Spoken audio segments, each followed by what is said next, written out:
And along with our lead minister, Krista Taves, JD, and Ann Stillwater, our guest speakers, I would like to welcome you to Eliot Chapel today. Joining us is our welcome person, Yvonne Serbell, there she is in the back. If this is your first day, she's our welcome person, and she's here for you. And also is Susan LaLauren. Wait, is it Susan or Suzanne? My apologies, Suzanne, who is our Sunday Pastoral Care Associate if something is weighing on your heart. If you have young children staying with you in the service today and they start to get a little restless, you are welcome to take them to Fellowship Hall, where there will be a live feed of today's service, and they can run all they like. Now, I invite you, as you wish, to join in our welcome today by responding, "You are welcome here," at the end of each of these statements. If you are an immigrant, a refugee, or a person without documentation, you are welcome here. If you are Black, brown, white, indigenous, APIA, whatever your origins, you are welcome here. If you believe in God all of the time, some of the time, or none of the time, you are welcome here. If you have a disability, visible or invisible, or if you are neurodivergent, you are welcome here. If you've been here 100 times or today is your very first day, you are welcome here. If you want for nothing, or if you struggle every day to make ends meet, you are welcome here. No matter whom you love or what your gender identity, you are welcome here. For this is a community of diversity and of love and of justice, and it is good to be together. Let us enter into a spirit of worship.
chalice is a symbol of Unitarian Universalism. We light a chalice to signify that we are entering into sacred space. Our chalice lighting words are from our guest speaker today, J.D. Stillwater. With strong resolve and an openness to change, we light a fire of commitment in our embracing chalice of community. We light that same fire in the chalice of our hearts and our minds as we strive to be the change we wish to see in the world, knowing that our thoughts and our deeds will echo throughout generations to come. Please rise and body your spirit for our opening hymn, 347, Gather the Spirit, and then remain standing for our congregational covenant.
In Unitarian Universalism, our covenants are the agreements that we make between us for how love becomes real.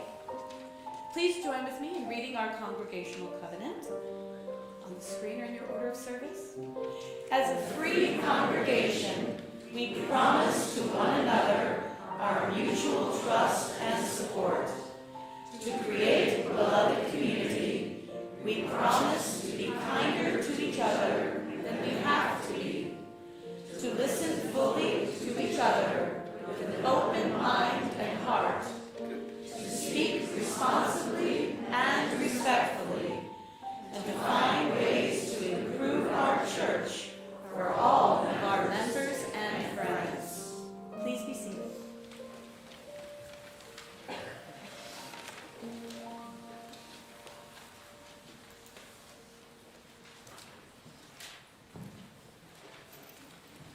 So Ann and I are going to team up to do our wisdom story this morning. Let's make sure this mic is working. Test. Good morning. So if you're young or young at heart, if you're a child, raise your hand if you've ever wished that maybe you had a different name than you do. Oh, okay. All right. I did include the young at heart part, didn't I? And all you grown-ups out there, raise your hand if you have a different name now than what's on your birth or what was on your birth certificate. Wow. Yeah. A lot. So you can see a lot of people have changed their names. I think it's really important to remember that your name is yours to keep or maybe to change. There aren't many things that are as personal and as intimate as a name. So it's really nice when the name I use for myself on the outside matches who I am on the inside. We have a story about our name. Once upon a time, I was a young man and I considered myself a feminist, which is someone who thinks men and women, actually everyone, should have equal rights and opportunities. So when Ann and I married each other, I did not assume that she would automatically change her last name to my last name. But I did kind of want us to have the same last name. Well, I was really happy with the name I had growing up. And JD had been engaged before and had talked about taking her last name. So I was like, ooh, maybe he'll take my last name. And my name was a palindrome, spelled the same forward as backwards. And my family also had a lot of prestige in the town where I grew up. So I was like, oh, it would be wonderful if you took my name. And I wasn't sure I wanted this new family that we were starting to take on family baggage that comes with a name, even a prestigious, like positive baggage. I just wasn't sure about that. So I had an idea. What if we made up a new name, something meaningful, but a name that would represent this new family that we were creating together, so that the name we use on the outside would match who we were as a family on the inside? Well, if we did that, it had to be a name that was like a regular name. I didn't want anything too hippy-dippy, like Rainbow or Moon Unit. We had lots of draft names, and the one that sort of floated at the top was Sun Sea, and I was like, we finally settled on the name Stillwater. And I really like Stillwater because we both do have some British blood, and I have a tiny little bit of Native American blood, although I wasn't as aware of it back then, but genetics and all that. And I also wanted to, and I'm still working on stilling the waters of my mind. So I really like Stillwater. It's a name that people can spell easily, and it's pretty, it's got good meaning as well as not too unusual. So this is where tradition might say, and they both lived happily ever after. But we say, and they both worked really, really hard. hard. Can we do a children's recessional now? I don't think so this time. All right. Well, thank you. Thank you for listening to our wisdom story. Will you join me in a spirit of prayer and meditation?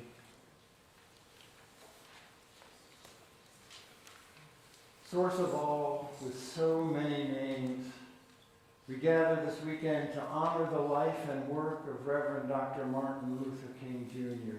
in times of uncertainty and change.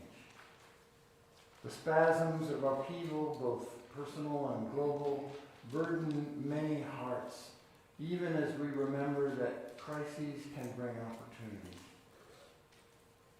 Let us examine our hearts in that light, the light of justice and transformation, the light of personal understanding and revelation that opens us to become the change we wish to see in the world.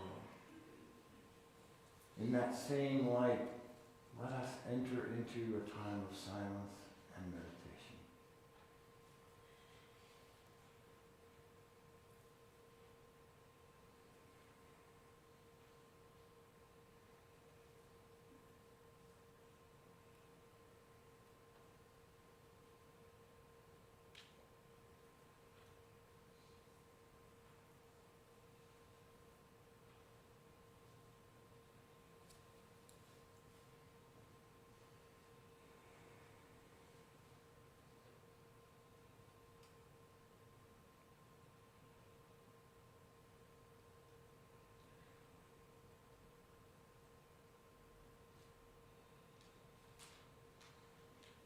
speak the names of those we would hold in our love and care.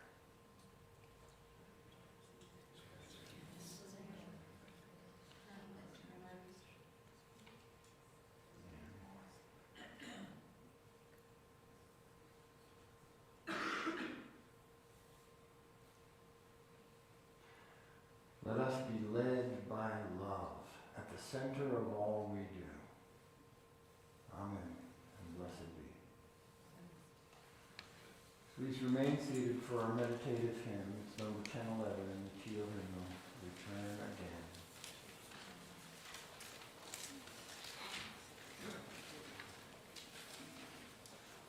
Good morning. Good morning. Oh, good morning. For this hymn, we're not doing it in a round, but instead we'll read the first verse with the repeat, the second verse with the repeat, and then we'll go back and read the first verse again. Okay. That's all.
You can hang out here with me if you want to.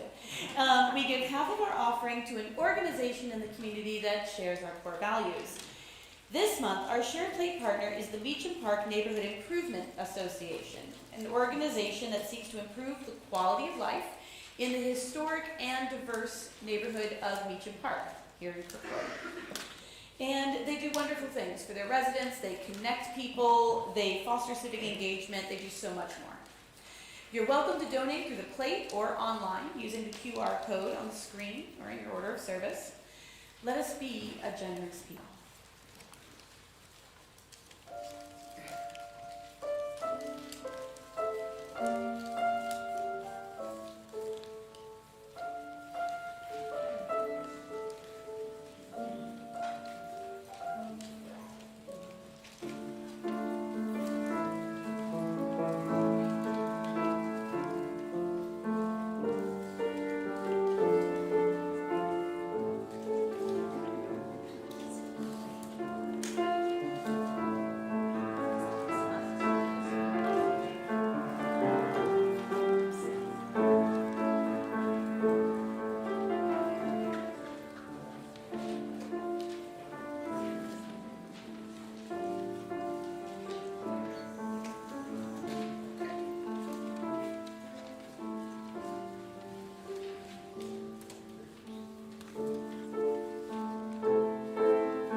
dedicating these offerings with the words printed in your order of service.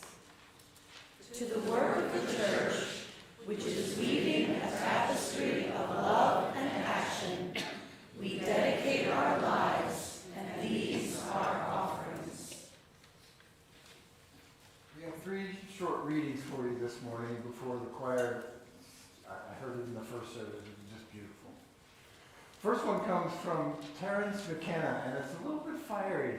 He writes, quote, "We have to create culture. Don't watch TV, don't read magazines, don't even listen to NPR. This is all cultural diversion. And what is real is you and your friends and your associations, your highs, your orgasms, your hopes, your plans, your fears.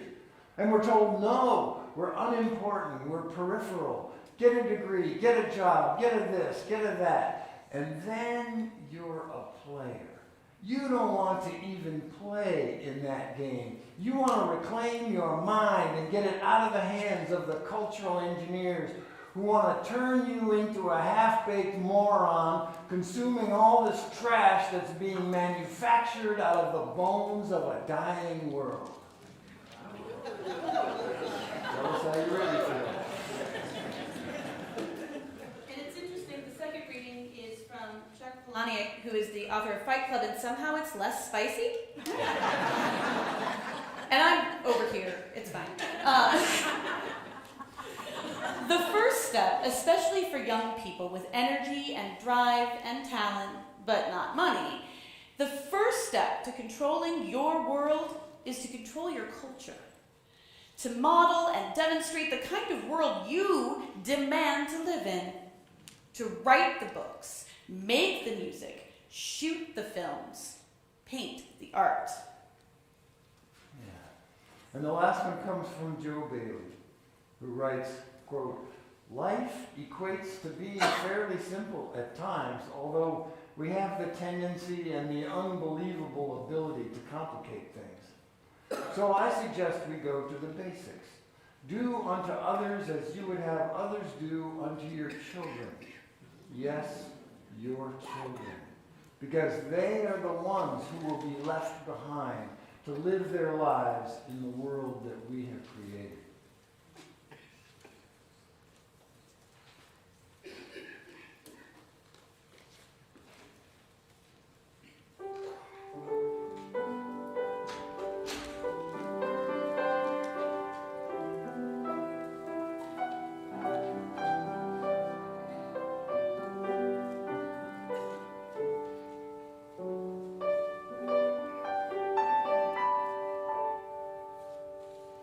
Oh,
Thank you, choir. That was just gorgeous.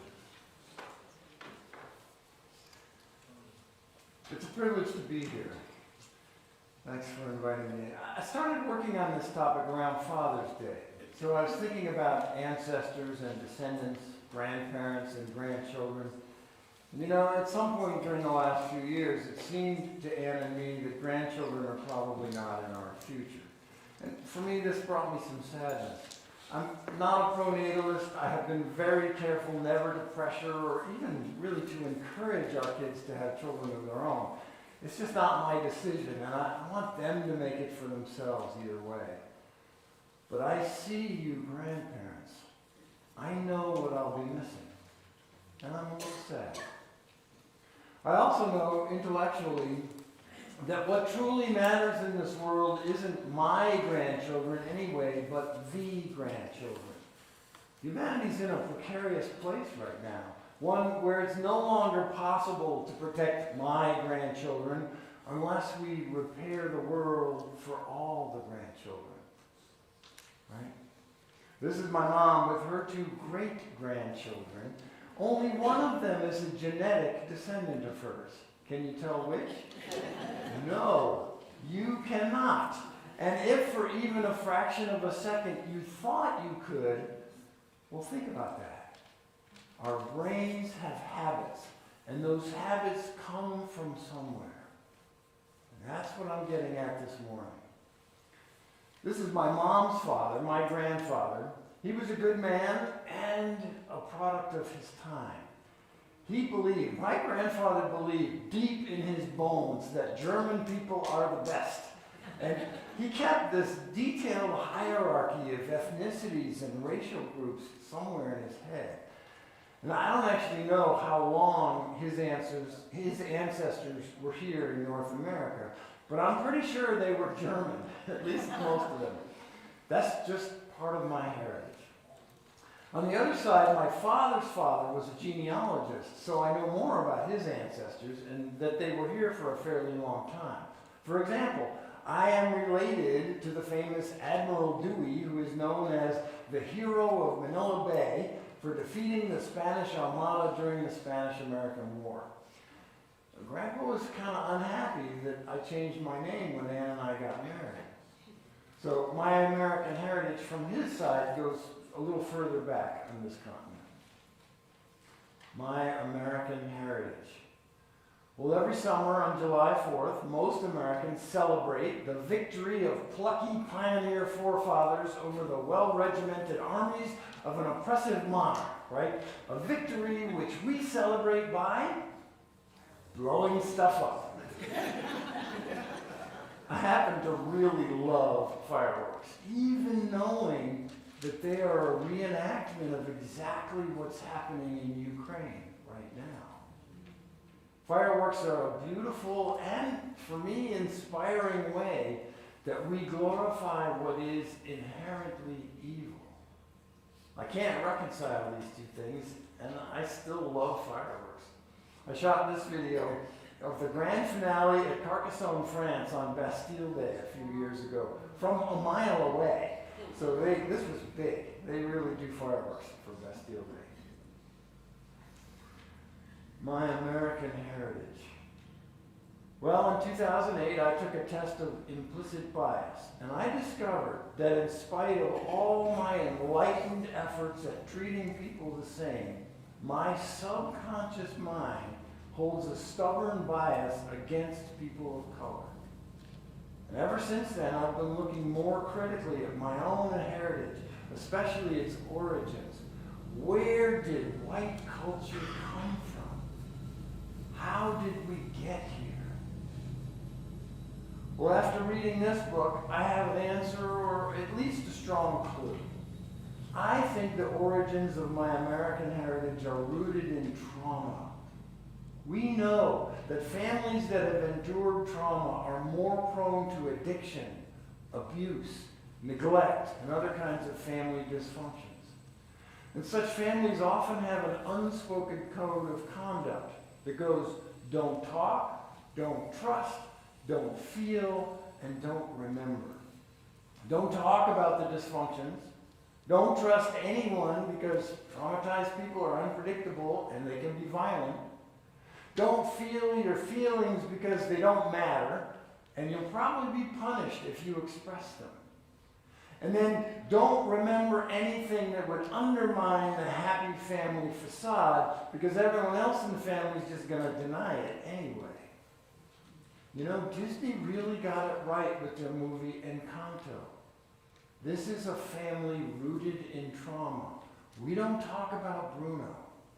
We work and we fight and we sulk and we take, but we don't talk, trust, feel, or remember.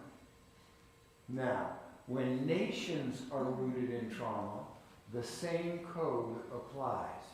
We get racial hierarchies. We get violence and the threat of violence as the only imaginable means of security. We get soul-crushing patriarchies and the kind of shallow nationalism that requires us to forget our own history. And this manifests as a social culture that idealizes individualism, selfishness, consumerism, neglect of community and the commons, and this strange obsession with bootstraps.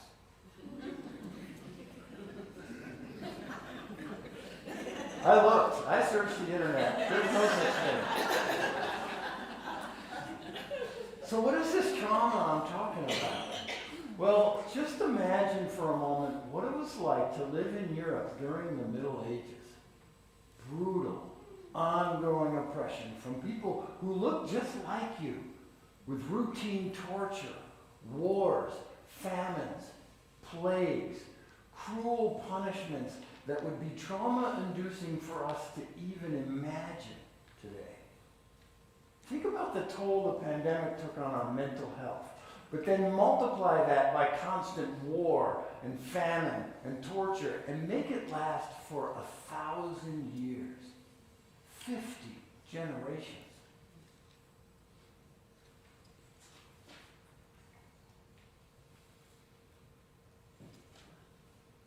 By the time the Renaissance came around, my ancestors were severely damaged and they didn't even know it. They called it Western civilization. Did you know that until about 1800, excuse me, a common form of summertime entertainment in Europe and its colonies were cat burnings. Entire villages would turn out and they'd fill a sack with cats and then burn them alive over a bonfire for the sheer hilarity of it. If that's not mental illness, we were damaged, traumatized, mentally ill, and we've never addressed it. At this point, you've probably seen or heard this word somewhere. And I think it might be related to how medieval trauma could still affect me today. So I want to tell a little bit about it. Epigenetics is a new, almost pioneering branch of molecular genetics. And it's really only been around since the 1990s. So in school you probably learned about how genes are encoded by DNA and how those gene blueprints determine all your physical features and some of our mental and emotional ones too. But it turns out that's not the whole story. Our genes come with packaging. And for decades, we thought that that packaging was inert, that it had no role in our development. But it turns out it plays a fairly active role in gene expression. So genes are turned on or off, or are more or less active based on that packaging.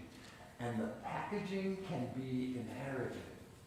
That's called epigenetic inheritance, because the genes, the DNA itself, doesn't change from generation to generation, but its activity can be changed in ways that are passed on.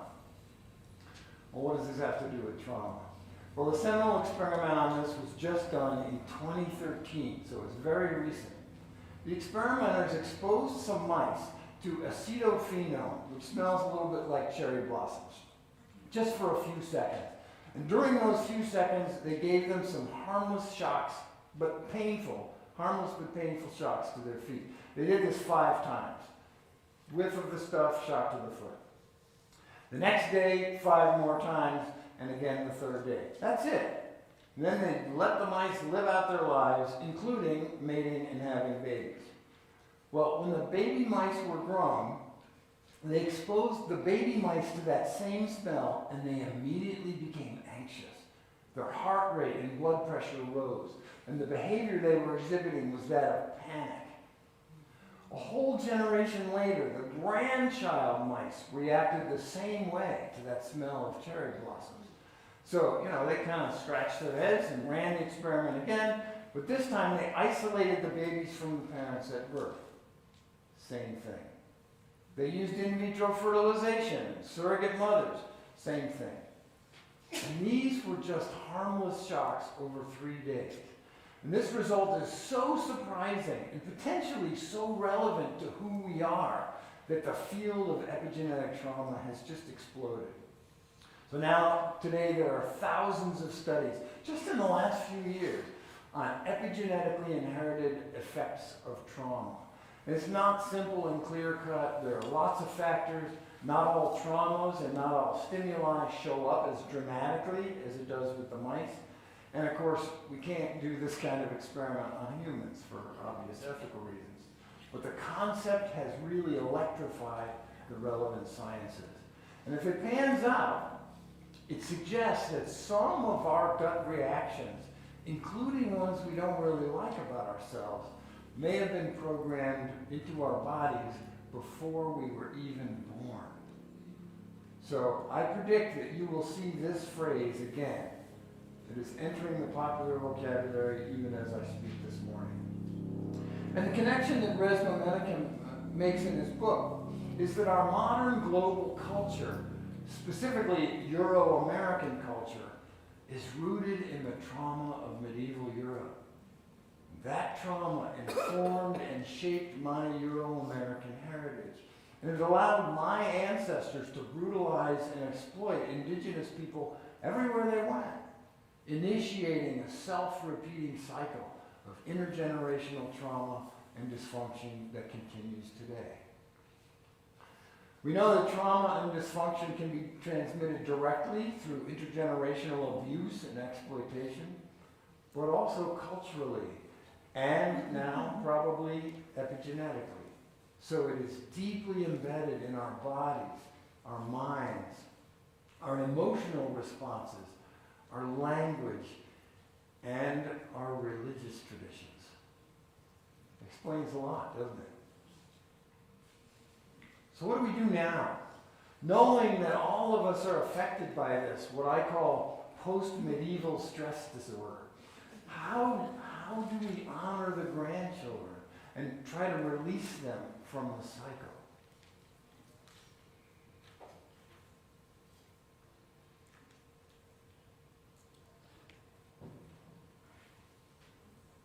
Well, I think we have to carefully examine and sometimes defy our own cultural heritage.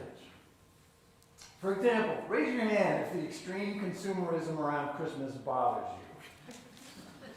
All right, keep your hand up if you're still participating in it. That's what I thought. I think we've got to pay attention to those nagging feelings and follow them to a new way of being American, a new way of celebrating winter holidays. That's an act of defiance. It's also an act of love for the grandchildren.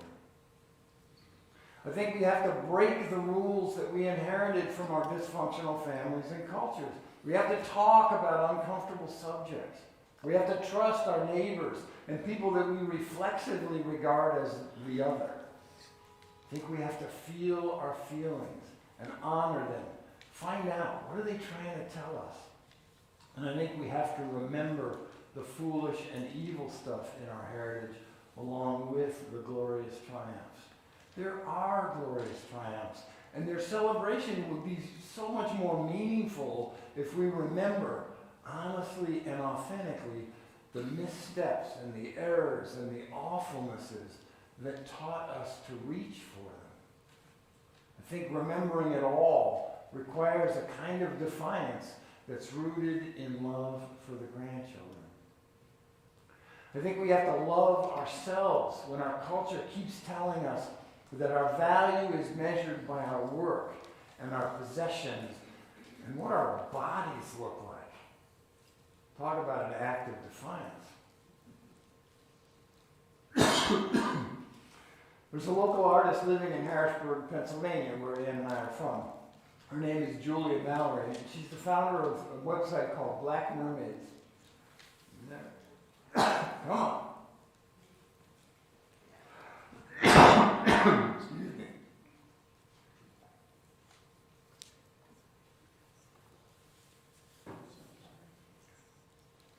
Julia is amazing, and I recommend you look into her work and support it if you can. And a few years ago, for the Juneteenth celebration, she handed out a sheet of affirmations she wrote that I think address all of this pretty directly. And there will be a copy of them in Adams Hall as you go out that you can put on your fridge or something. She writes, I honor my ancestors and myself by resisting relentless productivity. Talk about defiant, right? Any other workaholics in here? Yeah. Well, if my only value is in what I accomplish, then accomplishment quickly becomes all that matters. But family matters. Relationships matter.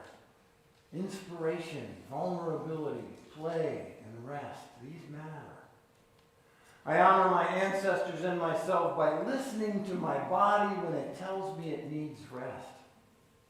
Rest is defiant in a culture where rest equals lazy, right? It's not true. Brene Brown says, quote, it takes courage to say yes to rest and play in a culture where exhaustion is seen as a status symbol, end quote. Courage and a bit of defiance. Speaking of play, I honor my ancestors and myself by making space for joy in my life. Do we even know what joy is? I'm not talking about happiness here. I'm talking joy. This kind of joy. When's the last time you felt joy? Actually making space for it kind of goes against the grain. It's love and it's defiant. And I'm going to cough again.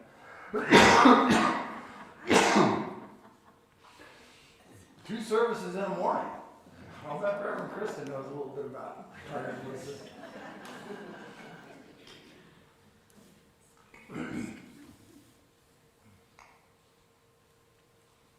She writes, I honor my ancestors and myself by making space for pleasure in my life.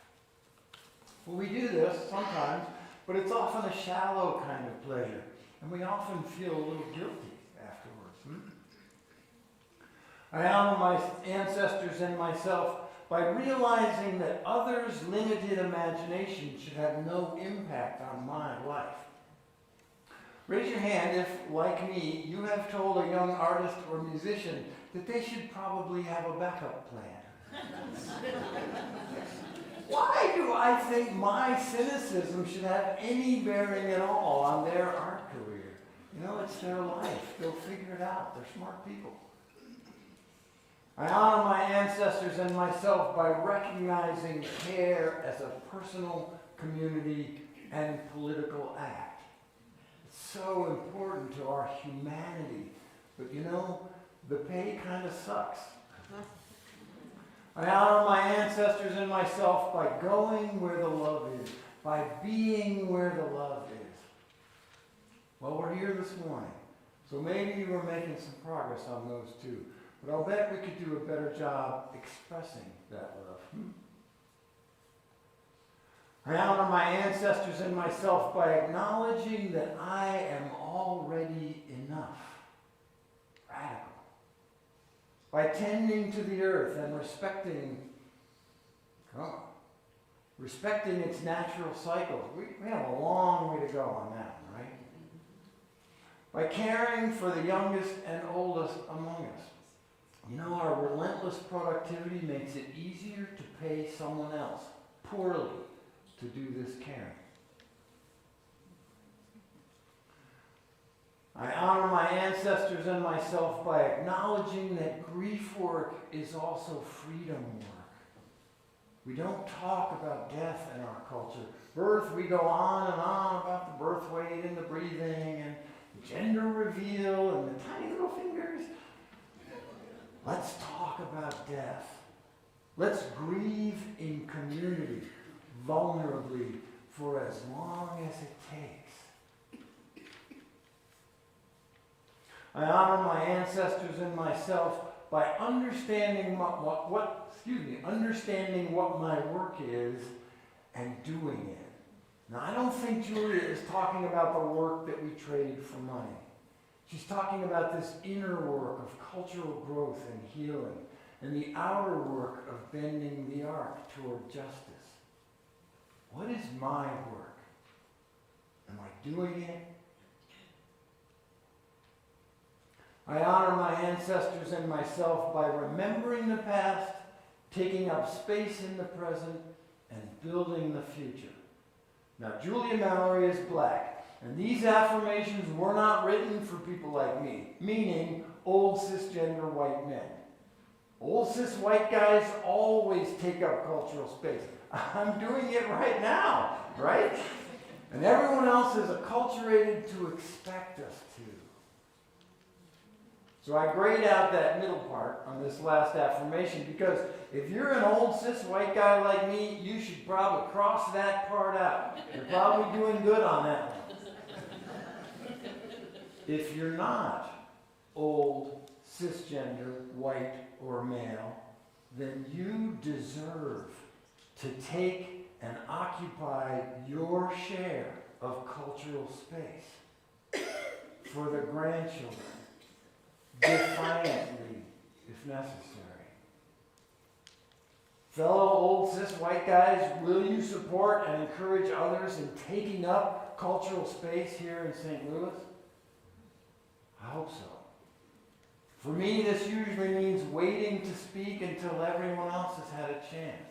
Striving to practice listening like a doctor practices medicine. We can practice listening. Julia's affirmations are all about defiant self-care and community awareness, which I think is precisely what's needed to soothe and resolve decontextualized trauma. And I admit, I'm a rank beginner in this, but there are exercises we can do. Resma's book has a lot of these exercises that are designed to free our bodies of unresolved trauma. And so I encourage you to consider doing this work, starting with the book, as a church community. Other things that might help resolve trauma like that, it might include yoga, meditation, maybe 12-step programs, Sufi and folk dancing, massage, and perhaps other kinds of deep body work. Julia is not a UU, but I think her affirmations, they are all about love. And I think if you consider them in light of the UUA's new Article 2, you might notice that love is surrounded by the natural implications of honoring our ancestors and loving ourselves and one another. Justice, generosity, pluralism, transformation, equity, interdependence, with love at the center. It's precisely because love is not at the center of American cultural values that makes Unitarian Universalism such a needed voice, however we symbolize that love. I only have glimmers of what my ancestors went through, but I'm aware that almost every immigrant to this continent came here as a refugee from some kind of trauma, from religious persecution, famine, extreme poverty, war, genocide, or enslavement. And Native Americans are refugees from all of those traumas, but inflicted on them in their own land. So this trauma, it's in all of us. The most recent science we have says that our ancestors' trauma probably lives on in our bodies, as well as our minds, our culture, and our spirits. This is part of our heritage. Now, for those of you who have been holding your breath this entire time, trying to figure out what is going on in this picture, I'll tell you, sort of. One of these kids is a genetic descendant of my mom, and the other is the child of the same-sex marriage of my mom's grandchild. And no, there is no way to tell from the photo which kid is which. And the point is that to my mom, it makes no difference whatsoever. These are her great-grandchildren, full stop. And I gotta point out that in spite of those adorable bow ties, you don't know these kids' genders either. No one does. We won't know for sure until they tell us. As it turns out, there is some small hint of a possibility that there might be grandchildren for Anne and me at some point. But I'm not going to hold my breath. There are millions of grandchildren out there for me to love and nurture. But to do that in good conscience, I think I have to strive not to pass on the unresolved trauma that comes with my European American heritage. And to do that, I think I have to defy some aspects of that heritage with love, for love. I have work to do. We have work to do. Let's get started. May it be so.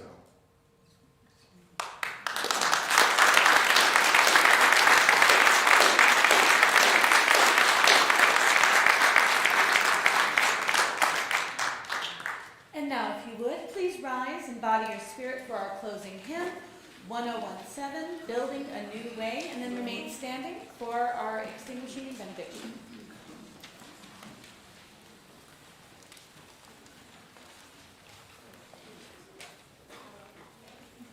Hello. Oh, yeah. Okay. After the last service, I was thinking about if I was going to say this or not, but after the last service, I'd like to discuss clapping on 2 and 4. All right. 1, 2, 3. 1,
can be taught. Think that should go under a bumper sticker for you Unitarian Universalism. We can be taught. All right. If you are visiting today, thank you so much for being here. Please join us for coffee hour in Adams Hall, and if you take a blue cup, we'll make sure that you are warmly welcomed. We also have guest forms in your order of service or through the QR codes in all the places. Okay. Also, please don't forget to grab a copy of Julia's affirmations mentioned in the service in Adams Hall as well. Now, please join with me in extinguishing our chalice and then remain standing for our benediction. We extinguish this chalice, but not the light of truth, the warmth of community, or the fire of commitment. These we carry in our hearts until we are together again.